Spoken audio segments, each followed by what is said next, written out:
Good morning. The Committee of the Whole is called to order. Unfortunately, we don't have a quorum. There's only Vice Speaker, Senator Guåhan, Senator Perez, and Senator Nicholas. And as soon as we get a quorum, we'll come back to order. We'll continue on recess. Thank you.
Whichever one you want to read, Senator Paris. Thank you. Thank you. Good morning, Mr. Chair, and good morning to my colleagues. So the amendment that I'm proffering has the language of excess general fund revenues. So please disregard the other one. So the amendment reads to add a new section, early childhood literacy. The sum of $200,000 shall be appropriated to the Guam Public Library System from excess general fund revenues of fiscal year 2023 for the purpose of supporting and expanding early childhood literacy programs for fiscal year 2024. Okay, so what this amendment does, it brings light to a very important initiative to pretty much invest much earlier in our youth, and that is before they even enter school. And there's something called the 30 million word gap, and there are households that have children that are not as exposed to reading and developing literacy so that they're ready for school.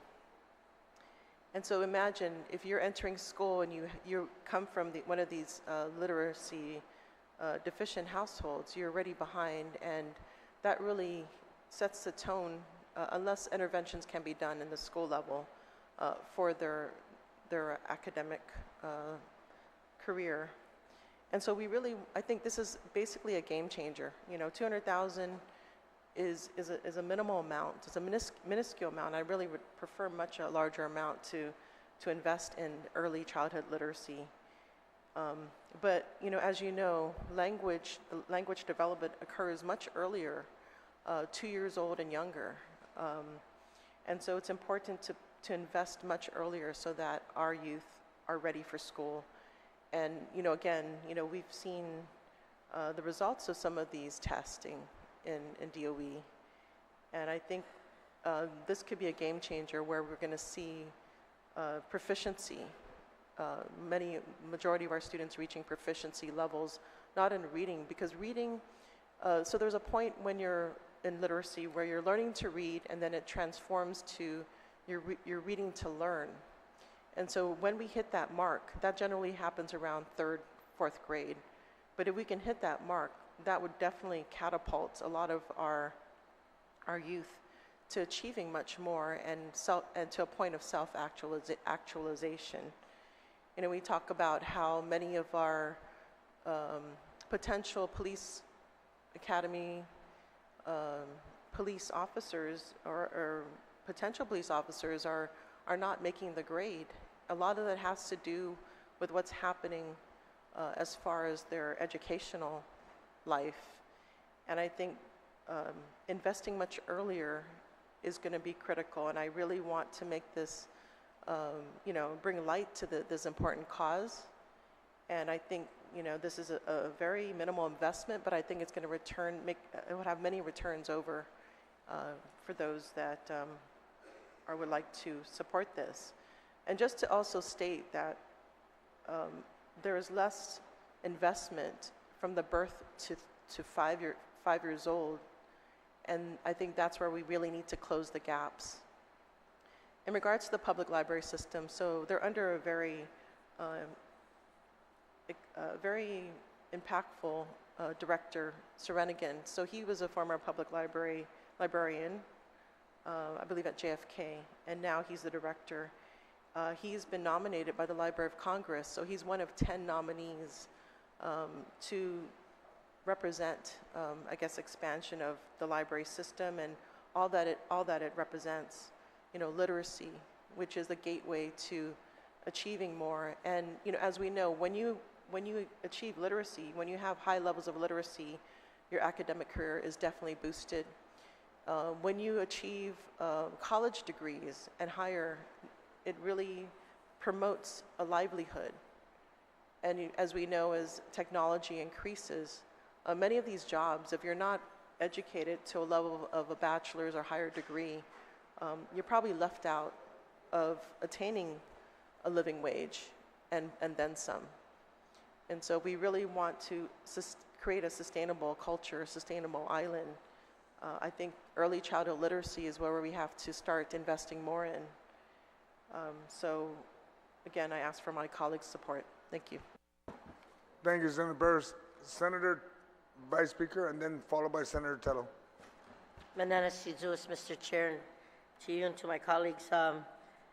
As I look at this amendment, I want to share with you, Mr. Chair, that I do rise in support of these efforts and ditto the sentiments of the author of this amendment, and knowing that this appropriation to go to the early childhood literacy to the Guam Public Library system will literally support and expand the programs that continue to exist today.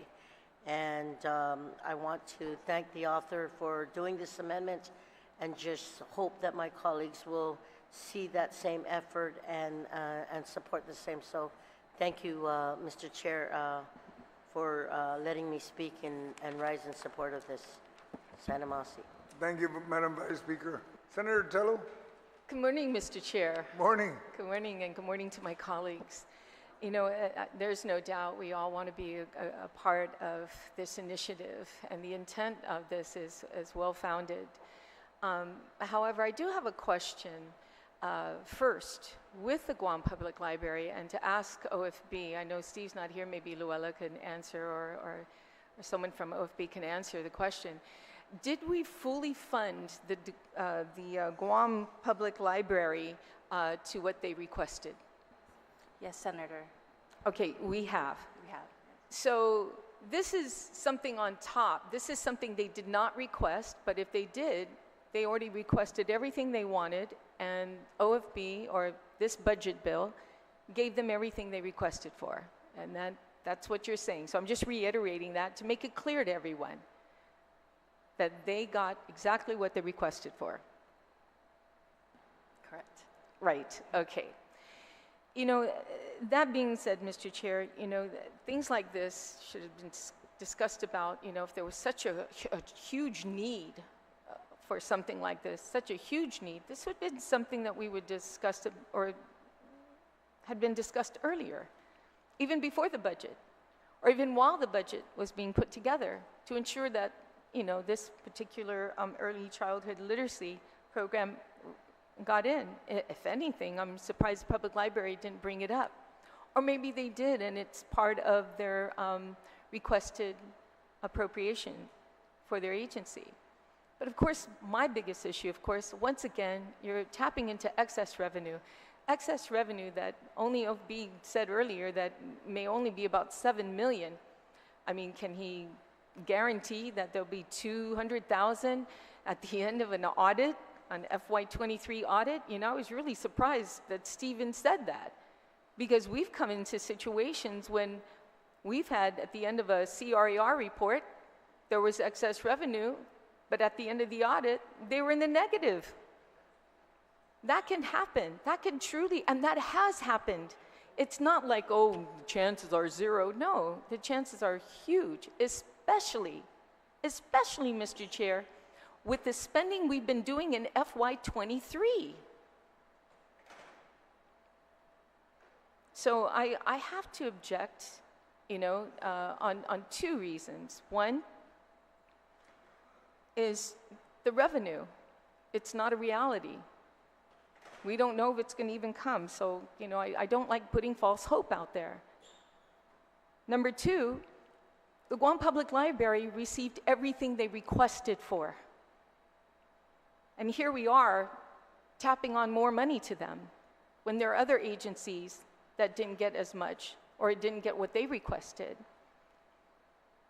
So those are the two reasons why I have to respectfully object, but I fully support, you know, the intent of the amendment, and, you know, commend the author for continuing to thinking of education and our children of Guam.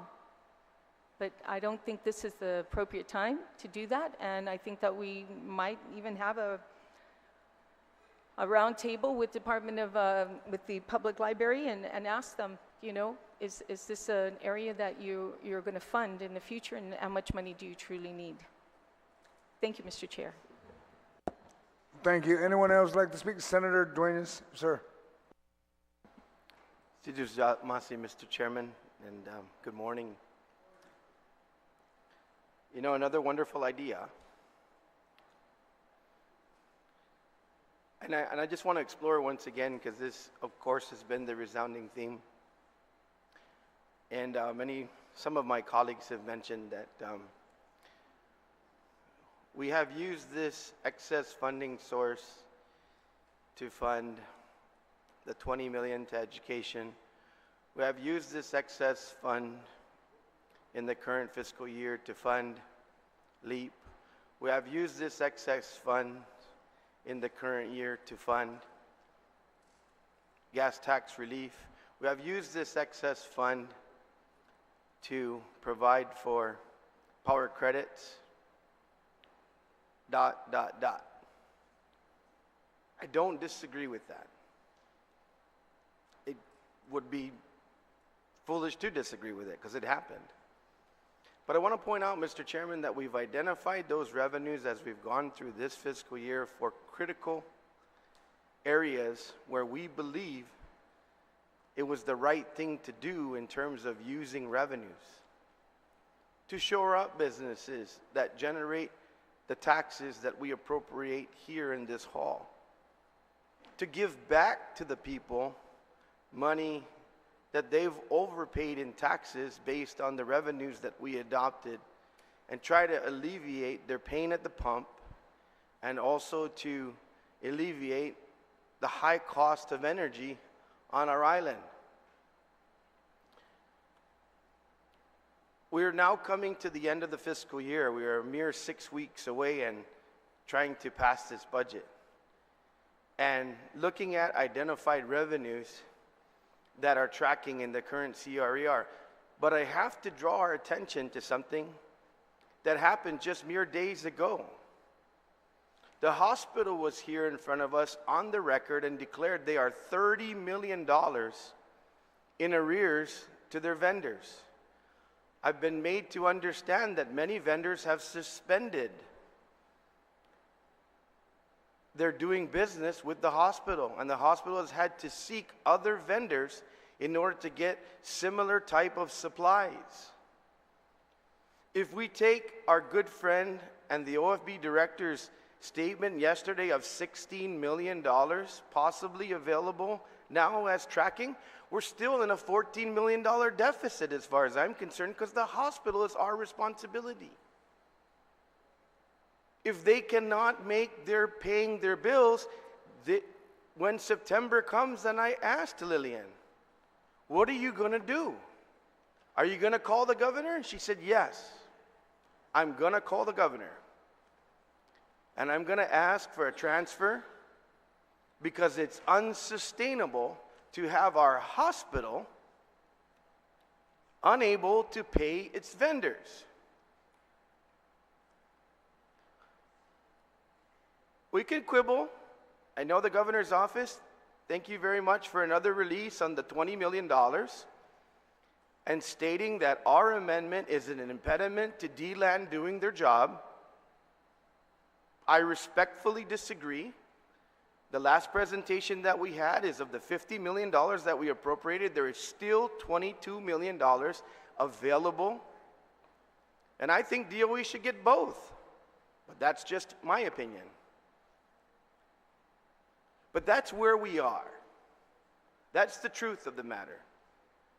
Obviously, there's a struggle, and this is not even to mention the document that we have had in front of us that was passed out by our good friend, Minority Leader Frank Blas Jr., that the pharmaceuticals and dental is tracking nearly an $8 million deficit as well. So if everything that's on paper right now is true, we're bleeding cash. And we won't know what it truly looks like until we have an audit. I'm disappointed, but I understand the situation. Good luck to the auditor to continue, but we're now doing a fiscal year budget without the benefit of an audit that we should have had from June. So I love this idea, and I love all the ideas that have come before us, and I hope we'll go into a supplemental appropriation sequence 6 to 8 months from now to take up all these great ideas. But I can't support it at this time knowing that, as far as I'm concerned right now, this government is in a deficit just with the hospital debt alone. Thank you, Mr. Chairman. Thank you, Senator Dueñas. Anyone else like to speak? I'm looking for hands. Senator Nicholas. Good morning, Mr. Chair. Good morning, colleagues. Good morning, everybody in Guam. I really like this amendment, support this amendment. I understand my colleagues on the other side have reservations and, be due to our obligations and whatnot. That's why it's so important and so critical for us to find ways to generate and to allow for businesses to grow, and because they are tax base, and the only way to fund things is to make more money. Who doesn't like making more money? So I understand the concerns, and maybe it might not be the right time to do this, but as a school counselor, here I keep bringing up my previous lives. I do understand that, and I see the challenges that our students have faced in school. Like being behind in their reading and not being able to muddle through their academic challenges because of their inability to comprehend and all that stuff. So I do understand the importance of this amendment. I'm kind of like standing in the middle here, dancing in the line and wanting to support it because it's such a great measure, but at the same token, fiscal responsibility and paying our current obligations is very, very important. Okay, I support the amendment. Thank you. Thank you, Senator Nicholas. Anyone else would like to speak? I don't see any hands. Senator Perez, if you can close, please. Madam Speaker, you wanted to speak? Okay. Yes, thank you, You'd Mr. Chair. be- I rise in thank you. support of this amendment. It's $200,000 for early childhood literacy to expand that program despite the requests of the Guam Public Library. We've seen this over and over. These agencies have come in, and some of them are given such very low budgets, caps, that they can come in and request. This is done by the administration. They're told, you can't request for anything more, such as Parks and Rec. And then they come in very underfunded for the services that the people actually need. And so I support this effort to use what has been reported to us. It's not make-believe, it's actually been reported that there are revenues that we've received in fiscal year 2023 that exceed the appropriations that we made for 2023. That's already happened over the amount of $200,000, so I fully support this amendment. I prefer we use it and that we demand accountability. If we are going to leave the money in the pot and allow the governor and the administration to use it however they like, then yes, we are going to end up with audits that show it was used. But if we mandate this by appropriation, then they have to account for why they were not able to fund the appropriations. And nothing in here prevents them from transferring money like as if they had to do that today. If they are, you believe, short and they have to transfer money, then they have to transfer money. That's not what they're reporting to us. We haven't seen that. So if we want to see it, then I say to continue to demand full transparency. And we are acting transparent by making these appropriations in public, showing people where we expect the money to go. And of course, the administration governs the cash. If they don't fund it, it's going to be like the 10 million that should have gone to the hospital years ago, never went there. They were never able to implement their EHR system until this year. Now their system doesn't match with the billing and they can't bill. And now the hospital is in deficit, yes. But the hospital came in with no solution. They stuck to their request. BBMR did not adjust anybody's levels after they submitted their budget in February and say, wait, because we have an issue at the hospital, let's readjust. So they've assumed they're going to take care of this in some mysterious way. And we have seen this. Even some of the language in this bill just allows them to pay for things. We don't know out of where they're going to pay for it. We don't know how they paid for it. We can't find it. Completely unaccountable. This is accountable. And this is $200,000 from finding a report, which is why we mandate these reports. It's a reported excess revenues. Thank you, Mr. Chair. Thank you, Speaker. Senator Barnett. Good morning. Just want to first wish the Guam Department of Education students and employees a happy first day of school, all things considered. Early childhood literacy. I am a fan. Always loved reading. Not just to my kids, but to kids in the public schools. Totally support this amendment. $200,000. Mr. Steve Guerrero is willing to bet hot dogs that we're going to have $16 million, and this is just $200,000. So don't say you support it and then don't support it. It's for the kids. It's money that you can touch, just like the mold, just like the exposed ceilings, just like the paint that was scraped off the walls that our kids are looking at today on their first day back at school. It's real.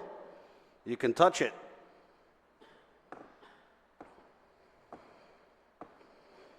And I agree with the previous speaker, of course, about just some of the language, because if we don't direct where this money is going to go, these excess revenues, then we might not ever end up knowing where they go. Some of the language in here, hereby authorized to fund, is authorized to deposit such funds necessary, authorized to fund, and I'm guessing they're going to use excess revenues. So if we want to dictate where these monies are going to go, where they're needed, I think we do a good job of that. Then I just ask for the support of this amendment. I mean, it must be easy to get up and say the same thing every day. No, no, no, no. To say you support something, to say you care about the kids, but then to, through your actions, show the complete opposite. So, por favor. Thank you, Mr. Chair. Thank you. Senator Blas. Thank you, Mr. Chair. You know, Mr. Chair, I was going to sit here very silently and make my vote count in the place I wanted it to count. But when we're going to make remarks about real money, about it being real, real money is what's necessary to fix the hospital. Real money is what's necessary to fix the schools. Real money is what's needed to pay the insurance bills. Real money is what's to keep people safe.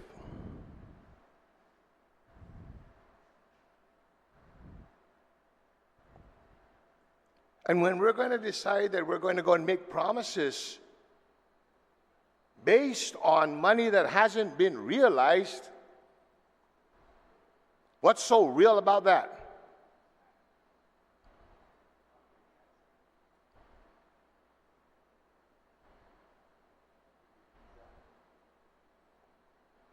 So, I'd love to be able to fund this. You know, one of the things I've noticed about all these amendments, we're now putting new mandates on agencies that didn't even talk about it during the budget discussions. If this was truly what they wanted to do, why didn't they ask for it in the budget discussions?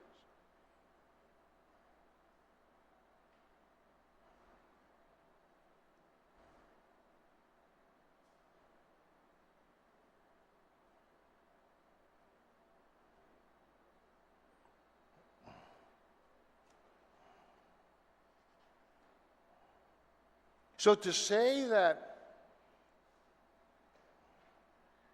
your opposition to this amendment is basically saying you don't care for the children, I think that if you do care for the children, you make sure that there's money there.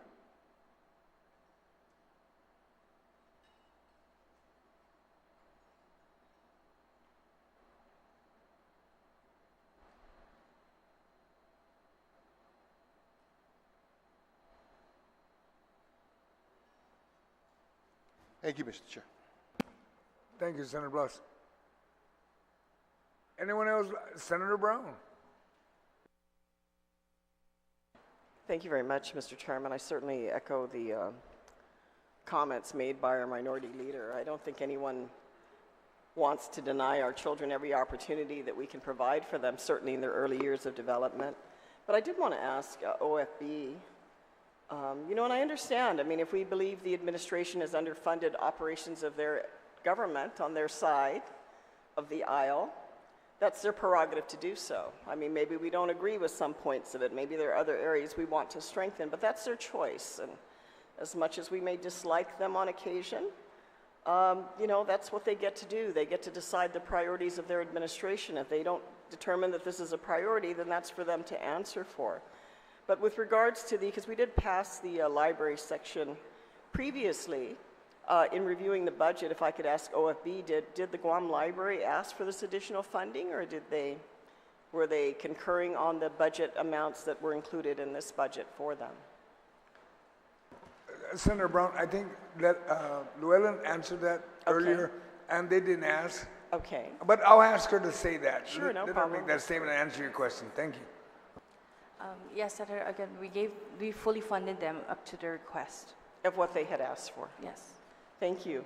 And I think it's important to note that, you know, colleagues, you can't want to talk about what's so important in this budget and how you believe in things and, you know, it's your soul in it. That's wonderful. Then take the $1 million out that you added to the Guam Legislature's budget that's supposedly real money and put it where your mouth is. You know, it's just 100,000 here, 2,000, 100,000 there, 500,000 there, no big deal. Take it out of the legislative budget that you've increased while we sit here and complain that, oh, some departments are getting 2%, some are getting 4%, some are getting 1,000%.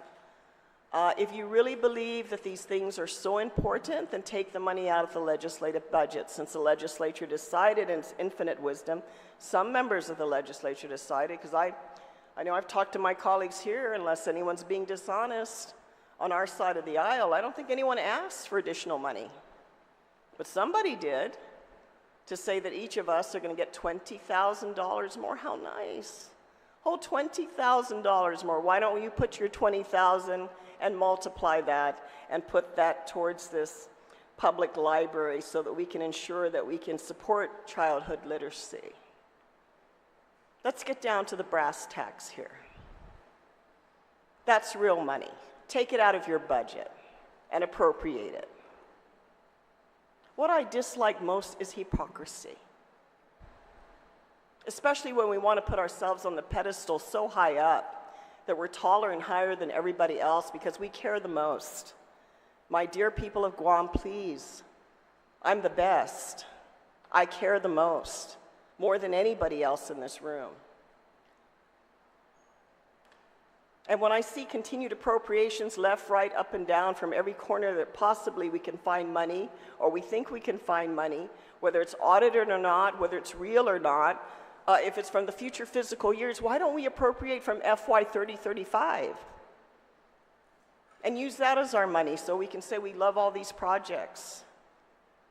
because they're so important, and we're so good, and we're so loving, and we're so caring. And yet at the other end, we're undermining the very foundation of our government because we're not being fiscally responsible. You know, that silly little thing called fiscal responsibility. We would not be so irresponsible if this was money coming out of our own pocket. How are we going to spend our next $20 out of our wallet, or the next $50, or the next $100? Boy, we're a little more cautious how we do that. You know, who's going to pay for lunch? But boy, when it comes to public money, man, whoa, we're having a fiesta. So I have no objection to, you know, wanting to support childhood literacy programs, but you know what? Why wasn't this included in the budget? Why wasn't this included in the general fund revenues for this upcoming fiscal year if it was such a priority? Because it means if you want to make this a priority, it means you have to cut something somewhere else. But we don't want to do that. No, we want to just keep adding on and adding on and adding on and adding on. And then telling our people, look what I did for you. Let me get that press release ready right away. Ain't I just grand? And really what we're doing is really putting our overall government at a fiscal disadvantage, because guys, when the money stops, cash is king, and when the cash is getting slow, don't worry, Senator Parkinson, look at the time, I've got 26 seconds.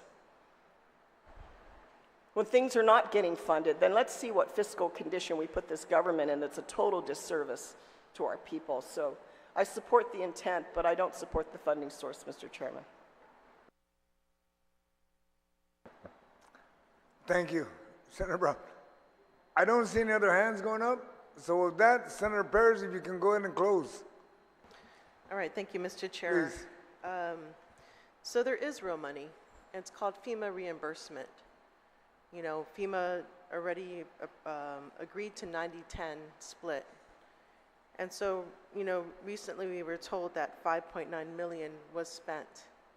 So we're expected to receive $5.3 million back. And that's if we only spent $5.9 million. If the governor uses her full $50 million that we authorized, then we're talking even more money, $45 million. But let's talk about real money, $5.3 million. So there is money available to pay for this $200,000 investment for early childhood literacy that will be a game changer in our education. The other thing is there was no budget hearing for the public library. So this discussion would possibly would have come out, especially if I was there. And then as far as, I've been in direct communication with the director himself, and he, again, he admitted there was a gap in resources to cover this very early childhood part of our community. And I think that's what we're missing. We're missing our investment. So anybody who knows about investment, you want to invest a little part of your portfolio on these things that can really provide a big impact. And that's what I'm doing. I'm very mindful of the multi-million dollars that we've already used up for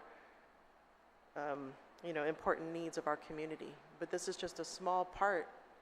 And this is something what we as as senators, I wish to do is, you know, see the money that we're appropriating as investments. And I think this is a very wise investment that will pay many times over. So again, you know, I appreciate the support for this cause, but I also don't agree that there's no, that the money is not there, because it is there. We're talking about FEMA reimbursement. In addition to use tax, I mean, we under-appropriated $6 million. So there is money. And again, like my colleague said, you know, if the money's there, we need to make sure that we're appropriating it for transparency purposes for important causes like this. So it is fiscally responsible. It's socially responsible. And it's transparent. And I ask my colleagues for their support. Thank you. Thank you, Senator Perez. There are objections, so all in favor, please raise your hand. Motion fails. There's only 5 votes. Thank you. We will now move to the next amendment. Next amendment is proffered by the Speaker. Madam Senator Speaker. Thank you, Mr. Chair. This amendment is to Chapter 11. It's to add a new section on page 114.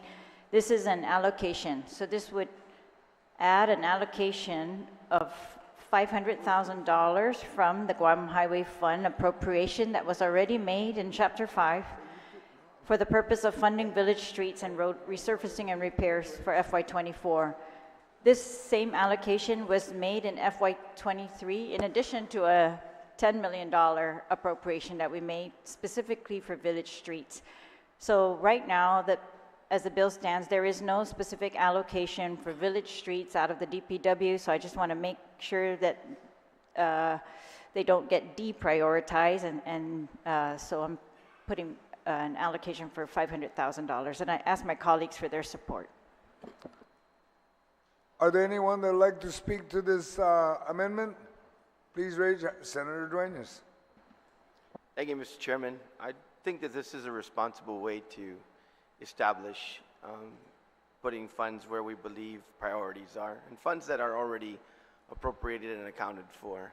You know, I just wanted to also add a comment so that we understand going forward whatever other amendments come up, and we can go back to the tape. I think it's very important that we understand that the reimbursement of FEMA money at 9010 is not new money. And that was very clearly stated by Art Mariano from BBMR. Do not consider reimbursements as new money to our government, because it was authorized, just like this appropriation, it was authorized under the auspices of the current fiscal year budget. Now, Mr. Chairman, I'm going to go on the record once again, and I'm going to say it probably for every amendment. Every dime that comes back to the government of Guam under reimbursements, I think the first priority for the first 20 million should be Department of Education. And then we go from there. But that will be after the audit, Mr. Chairman, and you're very aware of that, because it will be after taking into consideration that reimbursements, in fact, it's actually 10% less, because it's a 90-10 reimbursement. Say, for example, we spend that whole $50 million, and we take 10% off of that. We're only going to get $45 million back.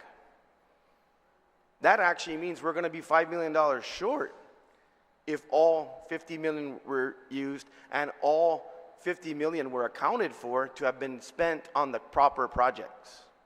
Even that is subject to change. So let's be very clear when we talk about reimbursements, and take the word of BBMR director themselves acting in behalf of the director, that reimbursements of funds from projects under FEMA are not new money. They are money that is being used within this fiscal year. But I support this amendment, Mr. Chairman. Thank you. Thank you for making that very clear. Anyone else? Senator Tello. Thank you, Mr. Chair. Mr. Chair, I stand in full support of this amendment because it's not new money. It's not money being taken from somewhere else. It's money that's already there and in that department and agency to be allocated toward Guam Highway Fund. You know, I particularly like, excuse me, I particularly like the section where DPW shall submit a monthly status report to all village street repairs and maintenance undertaken in FY24. Utilizing the authorized appropriations. I kind of hope it would be just, you know, a status report on all the funding that they're using, especially local funds, on any of the street repairs. As we are noticing, a lot of our streets are becoming, you know, damaged, and I know it has to do a lot with rain, since we've had a lot of rain these last, and plus the typhoon, these last couple of months.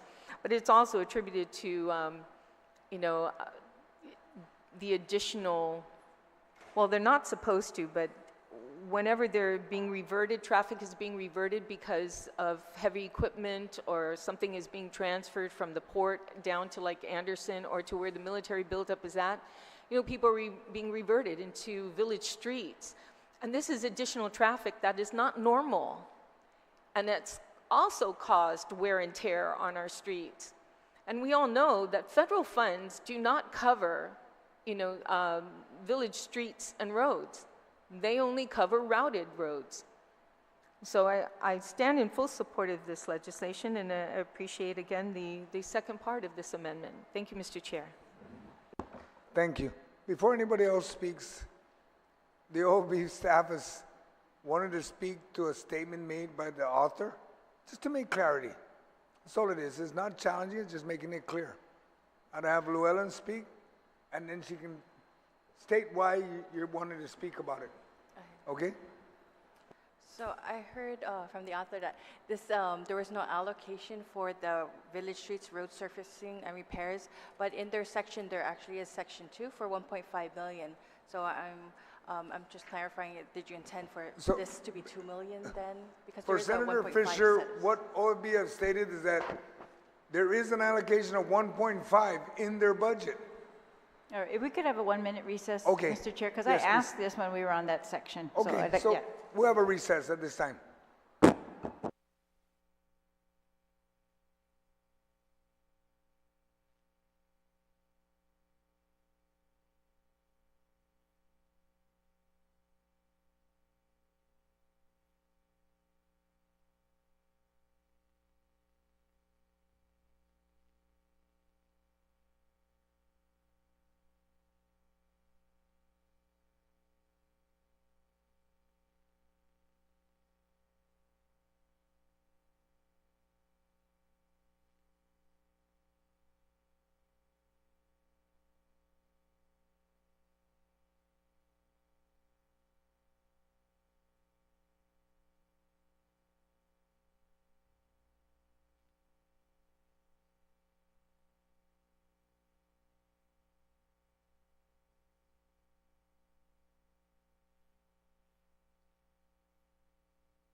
Committee is called back to order.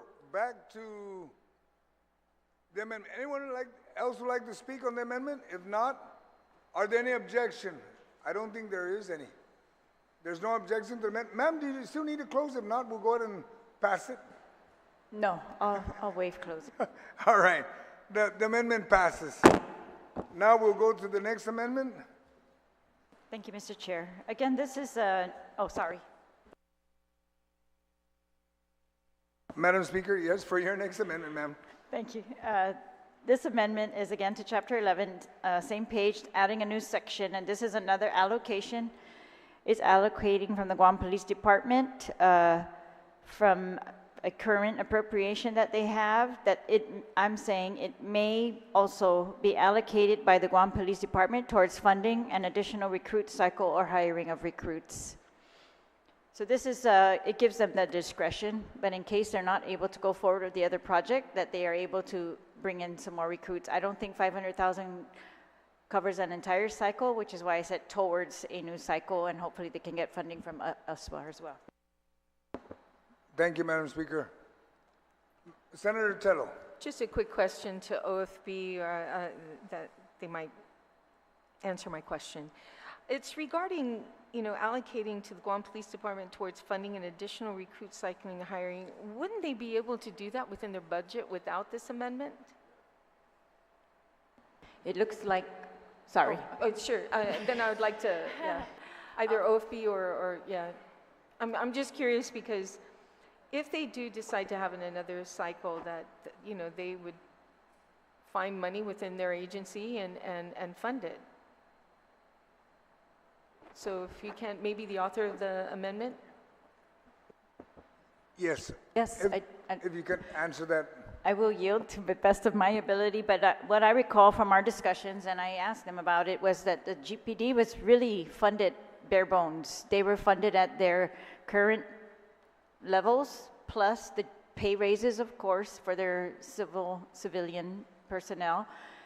They were funded for certain amounts, and we were very clear at that point how many police cycles, one, I think, that's all. And that was a cycle of 40. So that was all that they anticipated, but I believe that this GPD, we've also heard, is really the shortest, in the most need of additional personnel out there on the ground. I think we hear that in all our departments, and that's why. So I don't think, if what we were told earlier was correct, that there was any additional wiggle room based on our questioning at the time when the GPD's budget was before us. Thank you, Madam Speaker. And I'll ask OFB now to respond to the question. I think the question is what Senator Tello asked. Do they need this in law, in the budget? And I'm going to assume your answer is going to be yes, because if they wanted to, whatever's ready, earmark. If they had the flexibility, this would give them that flexibility. Okay, thank you, Mr. Chair. That's Thank all the you. question. Thanks. All right, are there any yes, Senator Blas? Thank you, Mr. Chair. Just a quick question with regard to their staffing pattern. Is there vacant positions that they're funding in their staffing pattern?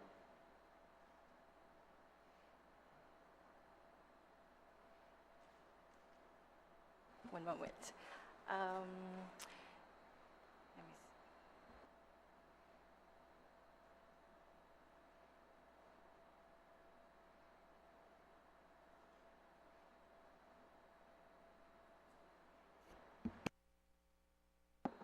me They're checking.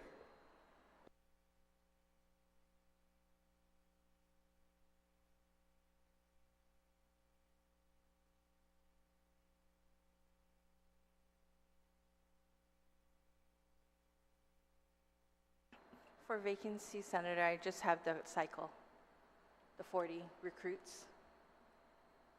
It's just 40 recruits? Yes.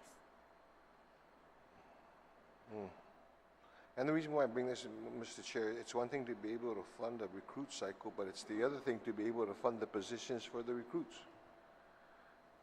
And so, and I can see there or the recruit cycle or hiring of recruits. So just if the author of the amendment can yield to a question, and in that,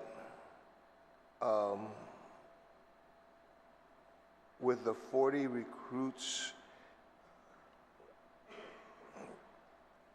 right now, if their cycle is only at about 23, and they have 40 vacant positions, and they wanted to be able to fund this, so this would also then allow them to increase their staffing pattern? Madam Speaker? Yes, yes, that's the goal, is for them not just to increase their staffing pattern, but to increase police officers in their staffing pattern. Yes. Okay, thank you very much. Thank you, Senator Blas. Anyone would like to speak? Senator Burnett? Thank you, Mr. Chair. Rise in support of this amendment. Lord knows we do need more police officers out there on the streets. Again, want to congratulate the 13th cycle. Was able to attend their graduation, but it's so bad right now. The chief of police has testified right here in this building that the Guam Police Department is so short of officers that when you call in the event of emergency, they don't necessarily respond to every call. They have to prioritize the calls in order of emergency or urgency. So that's the state of public safety as it stands today. And I had a conversation with the chief about this budget proposal. He said he was all good, but I think that a lot of people would disagree with that statement. So anything we could do to get more police officers on the streets, I totally support. I think the people of Guam support as well. Thank you, Mr. Chair. Thank you, Senator Burnett. Does anyone else would like to speak? Otherwise, I'm going to add, Senator Duenas. Just real quickly, Mr. Chairman, I do support the amendment as well, and definitely am aware of the shortages, and this is an opportunity. I know they're going to have, I talked to the chief as well in terms of some pending retirements, and then that will also create another cycle. So maybe this will help enhance that if that current project is not underway. But yeah, I think throughout the fiscal year as well, we're going to have to be revisiting if they are able to get the prospects through the testing process and actually build up the candidates, definitely. And I know we recently had several graduates, so that's a little bit of help. But I think anything to enhance going forward will help, and we need to continue to concentrate on it. Thank you, Mr. Chairman. Thank you. If there are no other comments to this, I'm going to ask, are there any objections? I haven't heard any objections. No objection. There being no objection, I don't believe, Speaker, you need to, motion passes. Amendment passes. Now we'll proceed to the next one. Madam Speaker, you have another one. It's for Chamorro Land Trust loan guarantee. Thank you very much, Mr. Chair, and thank you to my colleagues for the previous support. All right, so this is an amendment to add a new section to Chapter 11. And this is to fund the Chamorro Loan Guarantee Fund. This is something that was brought to my attention because of the typhoon and because of the occupants on the Chamorro Land Trust are able to get SBA loans or Guam Housing Corporation loans to rebuild. But they need, because the property is owned by the Chamorro Land Trust, they need guaranteed by the Chamorro Land Trust Commission. So one of the ways by statute in the past that they have overcome the need for, all-out cash to back that up was a process that if they secured that if anyone was in danger of defaulting or defaulted on their loan, the Chamorro Land Trust could transfer that property to another person immediately who was qualified and able to pick up the loan. So that helped them to, extend loans, or guarantees rather, and it, of course, allowed the occupants to get the actual loans and rebuild their homes. So we saw one phase of that, and this is another phase because of the recent typhoon. And But what we discovered was that the loan guarantee fund is woefully short. And this is the fund that in the past had been rated, if I would just call it that, because it had cash, of course. It's cash that's put in there. It's supposed to be invested so that it earns interest and all, and grows so that it continue to guarantee more loans. However, the cash was removed and hasn't been replaced. So this would allocate, or this amendment of mine is to appropriate $1 million to that loan guarantee fund so that there is enough in there to be invested and there's enough to guarantee the loans. Right now, immediately, they have applicants waiting for guarantees from the Chamorro Land Trust Commission. The commission will not guarantee the loans. I guess past commissioners did. They did it without regard for the balance that was in the fund. So now we've got an outstanding loan guarantees of $10 million, but there's only about less than $1 million in the fund right now. So this is not money for them to spend, it's money for them to use as security to guarantee some more loans. So my original amendment, floor amendment, is to appropriate the money from the 2% general fund reserve or the rainy day fund from FY23. But I'm amending that. It should have been passed out also. To appropriate it from the audited excess general fund revenues for fiscal year 2022. This is an audit that we're expecting to be completed this month. Should have been completed several months ago. So I'm hoping they will have at least 1 million. They predicted about 90 million, I think, in the last report that they would have excess. Of course, we'll know for sure in a month. But so if there is 1 million, I'd like to appropriate that to this fund for loan guarantee. And I want to point out that in the enabling statute, there was supposed to be $1 million at that time deposited from surplus. And I can't get confirmation, of course, that was years ago, of whether that money was ever deposited. But if it was, again, some of it was taken. So I'd like to make this amendment with the support of my colleagues. And I also, on Part B, said, I'd like to add this language that in addition to the appropriation in subsection A, all unremitted amounts due to the CLTC pursuant to 21 GCA 75112I shall be remitted immediately. So what's supposed to be deposited into this fund are the real property taxes for Chamorro Land Trust properties. And so this just requires that if there is anything that has not been remitted, that they remit it immediately, so that, again, the commission in its next meeting hopefully can move forward on those guarantees and the SBA loans can go through. These are kind of urgent matters, my colleagues. Thank you. Thank you, Madam Speaker. For my colleagues, I just want you to pause for a second. There are 3 amendments that are almost identical, but only one of them is what the Speaker read, and it's the one that has the strike through that strikes down rainy day fund as enumerated in section 2. If you can all, let's take a minute recess so you all can find it, and then we'll get back on track. So just hopefully a minute should be sufficient. Recess.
Okay.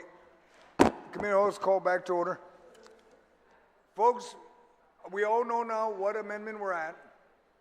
Does anyone would like to speak to this amendment? That's what I need to know. Because there's two parts to this amendment.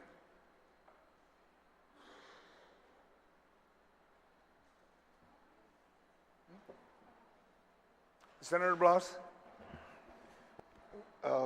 Mr. Chair, there are two parts to the amendment, so therefore it's like there are two different amendments. Can we move to bifurcate the amendment, please? Move to bifurcate the amendment? Yes. And what did you want to do? You wanted to remove Bifurcate A and B. A, separate B from A. Yeah, B Okay, and B. I'd ask the speaker, the author of the amendment, No problem, I'll do that. she'll do that. So she'll make the changes and then we'll, I No, mean, no, no, she don't if need you, to. if No you need to allow me, bifurcate. Mr. Chair, to just treat Yes. them Yeah. separately Yes, without yeah. If you could, doing a please. new paper, yes. Yes. Sure. Yeah. So, yeah, so section A is just the appropriation And then it- from and then we can audited discuss excess section general B. fund revenues, correct? All right, thank you. That being said, folks, be reminded, the amendment is only on A, so A becomes, there's no letter. It's only the funding of the $1 million.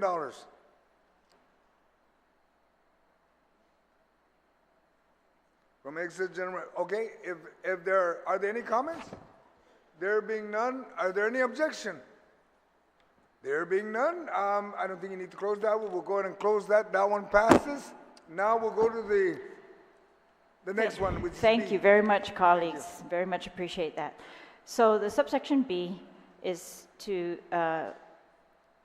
require that all unremitted amounts due to the Chamorro Land Trust pursuant to 21 GCA 75112I shall be remitted immediately. 21 GCA 75112I provides the funding for the loan guarantee fund. That's supposed to come from real property taxes. And so they are remitting real property taxes. And I'm not sure if there are any unremitted amounts, but just in case there are, the statute does not require when they will be remitting that, like, you know, how often. So I'm just requiring that if there's anything standing out there that they haven't remitted and they're waiting for another time period, that they do it now, so that the commissioners can act with that as well. That's all. It just changes, it just adds a time period immediately to what might be still outstanding. Otherwise, they've been doing this regularly. Oh, okay, this is not the old stuff. Okay, does anyone have any comments to that? Senator Blas? Thank you, Mr. Chair. And well, actually, I think she already answered the question with regards to, you know, what is in the amounts that we, you know, what's the total as far as the unremitted amounts? And so I think that she had stated that they're unsure as to what that is. So I understand. It's just holding the department that's responsible, give them the money, give them the money. Yes, but you know, That's what the amendment's all about. what's that amount? I think that's I know, unknown at this time. I already got. She answered the question already. So. All right. Anyone else would like to comment? If not, I'm gonna, Senator Tello. Thank you, Mr. Chair. Yeah, I had some confusion with regards to the 21 GCA as I'm trying to go through the Guam Code annotated right now to try and understand what exactly this is. And then, yeah, it does say, okay. Yes, okay. This is a chapter that is under Chamorro Home Loan Fund, Home Development Fund, Educational Fund, Commercial Loan Fund, Home Repair Fund, and Loan Guarantee Fund. So, yeah, this has nothing to do with what I thought earlier. So I definitely have no issues with this section B. Thank you, Mr. Chair.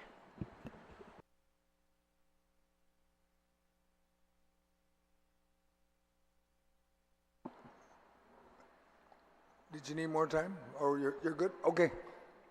If there were, Senator Duenas. Mr. Chairman, I do support this amendment, and the reason why is, of course, and I did talk to Senator Tello about this. You know, the first loan opportunity for most, if not all, Chamorro Land Trusts is Guam Housing Corporation. And you know, they also, I'm not sure what their portfolio is right now, but they were averaging between 3.5 to somewhere upwards of $5 million per year, the ability to give loans. Of course, that's not just for Chamorro Land Trust. And they also do work with the VA. And so a lot of these opportunities really do kind of rest on, you know, how the portfolio can be supported. And of course, we know that internally with Chamorro Land Trust, you know, those individuals have to keep up with their payments, or at some point, if they're in default, you know, it would be transferred back to the trust, or maybe with congruity. So really, it is an appropriation. It is to basically the full faith and backing of the government. But the reality is the program is revolving. And so I think it's a good thing to do, to continue to shore up their capabilities, and particularly, like I said, with the relationship they have with Guam Housing Corporation as really the primary lender on non-fee simple property for Chamorro Land Trust. And also, once again, the VA does also step in. As you know, Mr. Chairman, a lot of the individuals who try to avail of these opportunities are individuals who are eligible for Chamorro Land Trust properties, and also are veterans. And it's really one of the greatest opportunities, just because of the fact in traditional lending, at least as of this time, that's not a possibility for most, if not all, you know, lenders that have securities and have to have securities for loaning for individuals who want to put, you know, substantial structures within Chamorro Land Trust. And that's what we want.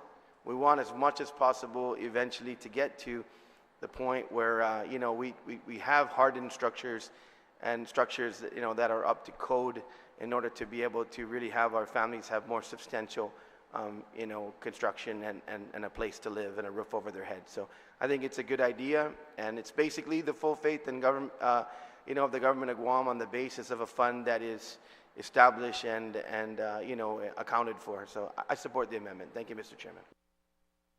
Thank you, Senator Reyes. I don't see any other hands. There being none, do I hear an objection? I see no objection. This amendment passes. And Madam Speaker, excuse me, but I didn't ask you to close. But Thank you, it passes. colleagues. Yes, thank you. Okay.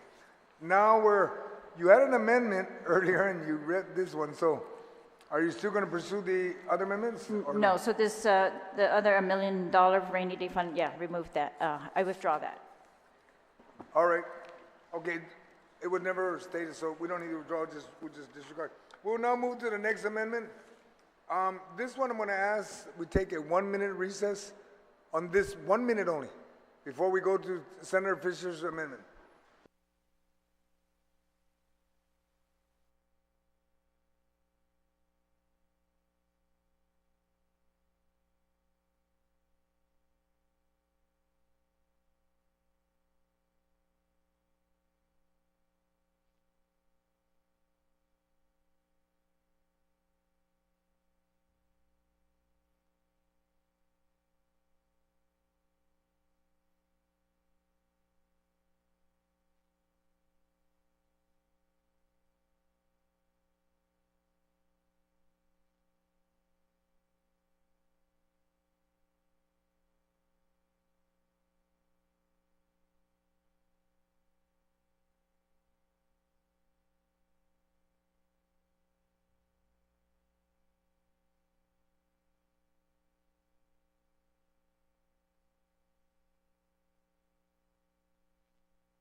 Committee of the Whole is called back to order.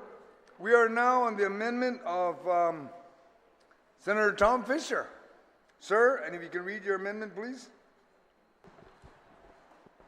You want me to read it? You'd have to for the record. All right, this is... Thank you.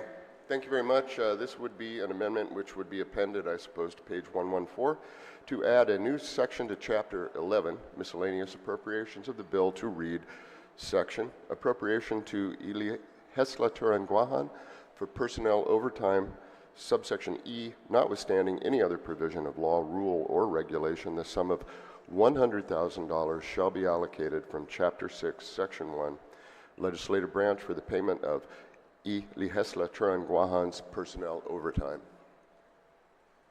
Would you like me to comment on that, sir? You can, that's part of your opening, sir. Okay.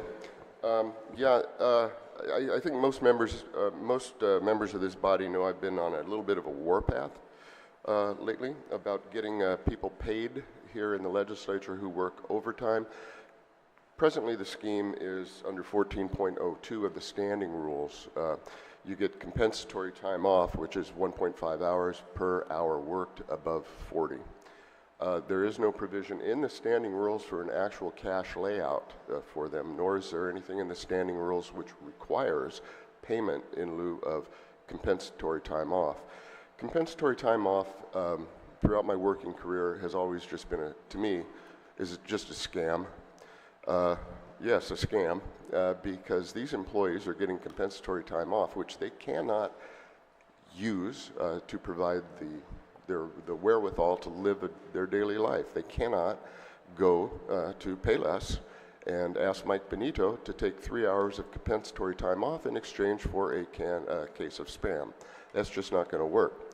Neither will their landlord nor will Bank of Guam accept compensatory time off in payment of a mortgage, rent, what have you.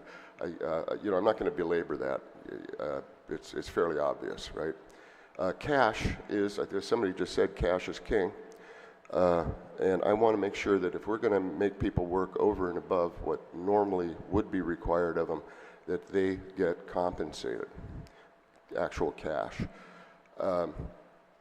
Fortunately, by happenstance, a windfall occurred here in the legislative body where we received $300,000 that, like manna from heaven. Nobody that I know of asked for it. I know Senator Brown didn't ask for it, and I didn't ask for it. But, felicitously, now we have $300,000 we can spend on things which matter and not getting a new couch for senatorial offices and so forth.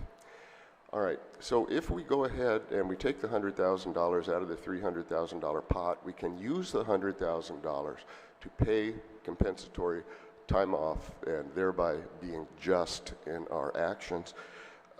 But, there's a two-step process. If you look at 14.02, the standing rules, there's no provision in the standing rules to actually pay. It's all compensatory time off. So, I guess it's a cart. Well, we actually have these in the right order.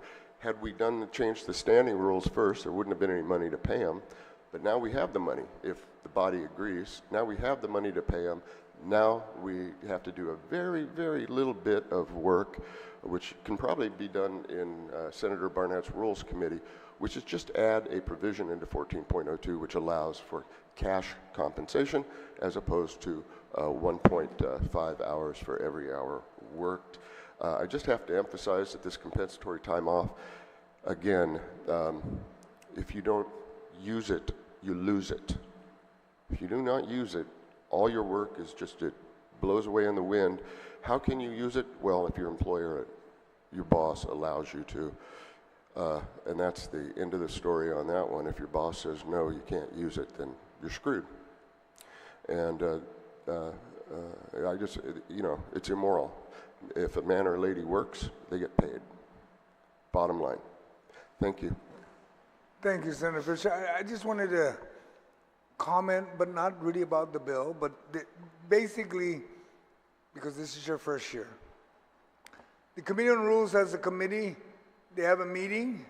They they identify what the budget is passed, and then they sort out where they want to put the money. So what you're asking for can be done also in the Committee on Rules and adopted by the body, Okay, not necessarily by Budget Act. Okay, just to let you know that. It can be done, and when you said you want to make sure the overtime is being paid, it can be done at that level. That's where after the Budget Act is passed, the Guam Legislature Committee on Rules has a meeting, sorts out the budget, what's going to be paid, and then everybody knows where the money is going. okay, To include the overtime. okay, I think, And that can resolve the issue you're concerned. Because I'm in support of paying people overtime, okay? But I just want to make sure that we're not also saying 100,000 is all we're going to earmark, and then when there's not enough, we're going to cry wolf, that ends. I don't think, okay, And I'd rather leave the window open, and when the Committee on Rules does that, then it fixes it. Because then it's not 100,000, it could be whatever requires for 2024. I just wanted to comment that, and then I'll ask anyone if they'd like to comment to your amendment. Okay. And then we can move on from well, here. I would just like to comment on that. It seems, and I appreciate that, but it seems to me that if we actually put it in the budget, this $100,000, it's nailed a little more tightly to the wall than depending upon the whims of what may happen in the Budget Act, or excuse me, in rules. But thank you very much for that, sir. All right, thank you. Anyone else like to comment to that amendment? Senator Tello. Thank you, Mr. Chair. I just have a question. I'm trying to understand the amendment. Is this only pertaining to the staff here at the legislature, the clerk's office? Is that only pertaining to the clerk's office and not the senatorial staff? I'd ask the author if he can yield to that question. Yes, of course. Of course I yield to that, sir. This applies to essentially central, not the senatorial staff. So this, Thank you. Okay, so, and Mr. Chair, based on your reading and I guess legal, if we can get an opinion to make sure that this is just pertaining to central staff and not our senatorial office, can we get a short recess? Yes, let's take a quick recess. Thank you.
Committee hall is called back to order. I think we resolved this. Senator Tello? Thank you, Mr. Chair, and thank you for that short recess. I'd just like to make an amendment to the amendment. I had an opportunity to discuss with the author of the amendment, and he concurs. So, and if that being said, you know, I'm hoping that without killing another tree, that we could just insert after I Legislature in Guåhan, just insert central office, and then personnel overtime only. So it would read, notwithstanding other provisions of law, rules, or regulation, a sum of 100,000 shall be allocated from Chapter 6, Section 1, Legislative Branch of the Payment of Legislature in Guåhan, central office, personnel, overtime only, period. Thank you. And I'll ask the clerk if they just insert it so we don't have to rewrite everything. Right. Unless anybody has any objection to the amendment. Senator Brown? Yeah. I just have to ask, Mr. Chair, because as we're going down this road, I mean, you know, we're going to create two classes of employees here at the Guam Legislature. Those that get overtime and those that don't. I mean, I don't very often, if at all, keep my people over. If I did, you know, I don't have a problem paying them overtime or comp time, whatever works. But I do have reservations about the inconsistency. If we're going to do it for one, we should do it for all. We shouldn't do it at all. It just doesn't seem fair to me. So that's my concern with regards to the proposal. I understand maybe some senators don't want to. I mean, in the past, I've done comp time with my people, but I don't very rarely ever keep them after hours.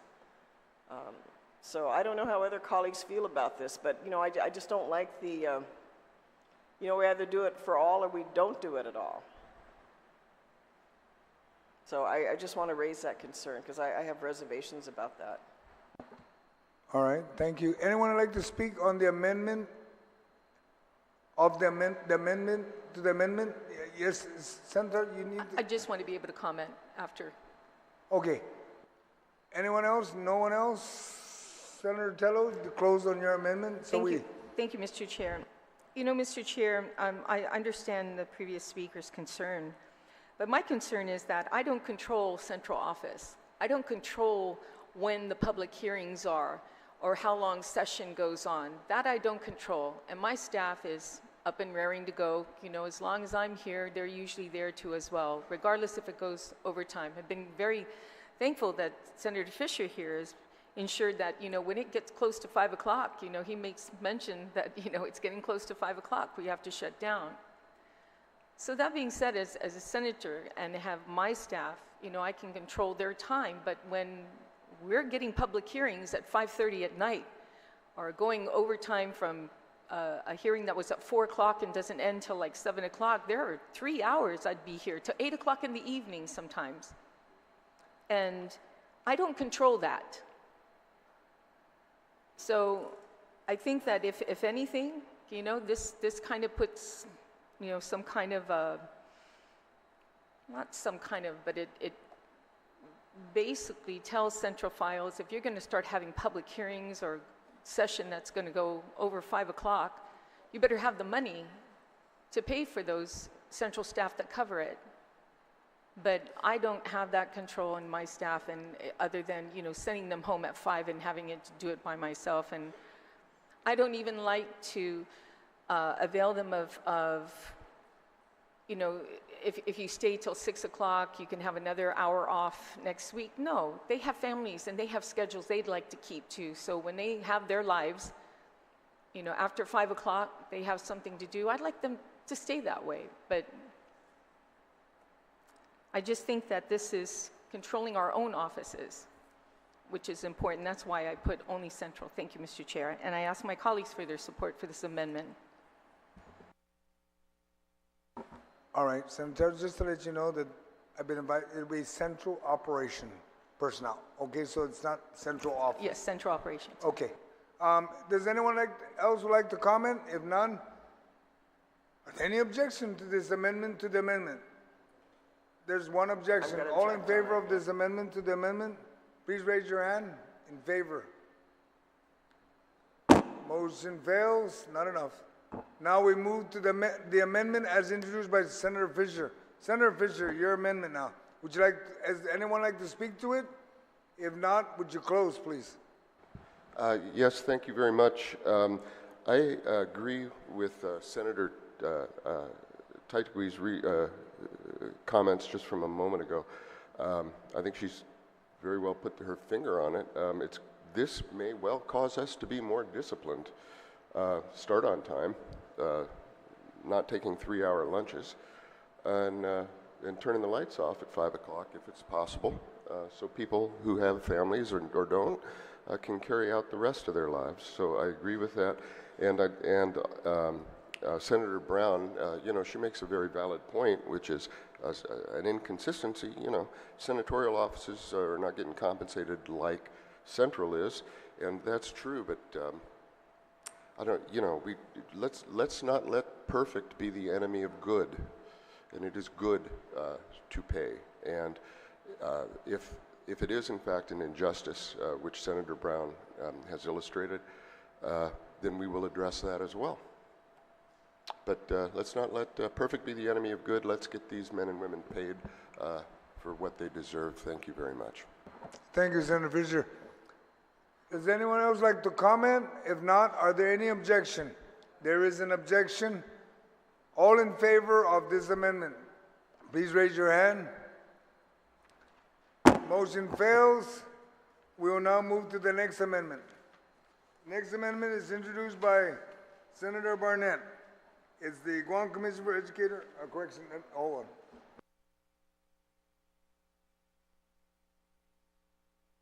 Senator Guåhan's amendment. Okay, I'm just trying to make sure I got this in order. Senator Guåhan, if you can read yours, because yours is in reference to the COLA recipient. Yes, thank you, Mr. Chairman. Mr. Chairman, my amendment is on page 114 to add a new section to Chapter 11 of this bill, and allow me, I'll read the amendment. I'll have it, okay. There's a new section, colleagues. A is the intent of the Estatuto Guåhan to once again settle all challenges concerning the validity or negotiability of certificates of claim and ensure certificate holders are fully compensated without further need of litigation. The Estatuto Guåhan finds that the government owes over 400 COLA class retirees and COLA class counsel the full amounts of their certificates of claim plus interest. B, the government of Guam reaffirms its intent to ensure certificate of claim awardees, recipients, bearers, holders of their heirs or their heirs, and assigns receive to full benefits provided and stated in the face of such certificates of claim, and ratifies its intent to ensure such certificate of claim remain negotiable instruments as that term is defined in 13 GCA, section 3104, and continue to be payable on demand. C, notwithstanding any provision of law as mandated by 5 GCA, section 6404D, the COLA Relief Act of 2007, the continuing appropriations, the Department of Administration shall pay certificate of claim number PB-001 and the over 400 unpaid retirees. The Department of Administration shall pay all such COLA certificates immediately upon presentation, including interest as provided by law and as provided on the face of the COLA certificates. And lastly, D, the government of Guam waives immunity from suit or action to enforce the terms of the COLA certificate of claim and shall pay reasonable attorney's fees for any litigation brought to redeem such COLA certificates. And Mr. Chairman, if you allow me to speak on the bill. You mean to the amendment? To the amendment, I'm sorry. Yeah. Yes. All right. I only have a, are you going to? Sure. Go ahead, sure. go ahead, continue. I'm just curious, I didn't see what the cost is going to be. What? And where's the money coming from? I just want to make sure that Sir, everybody understands that. Sir, the people of Guam listening okay. Sir, knows this, Mr. Chairman, this COLA goes back 30 years. It has been litigated, and if you read my argument here, basically it's over 30 years. This money had been borrowed way back to the Camacho administration, borrowed alongside payment of the COLA as well as for the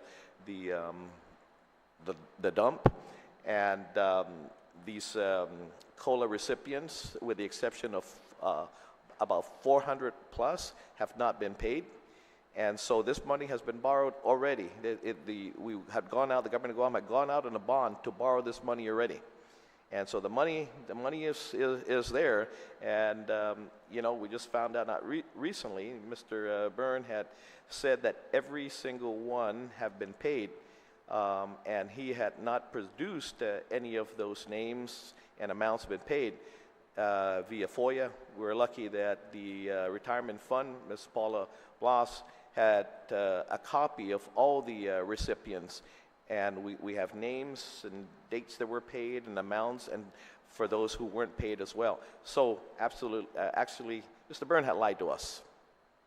And so we want to get this, again, paid for immediately upon, turning in their COLA certificates. That's, the money has been there. The money has been borrowed. Okay, sir. Can I read my, can I?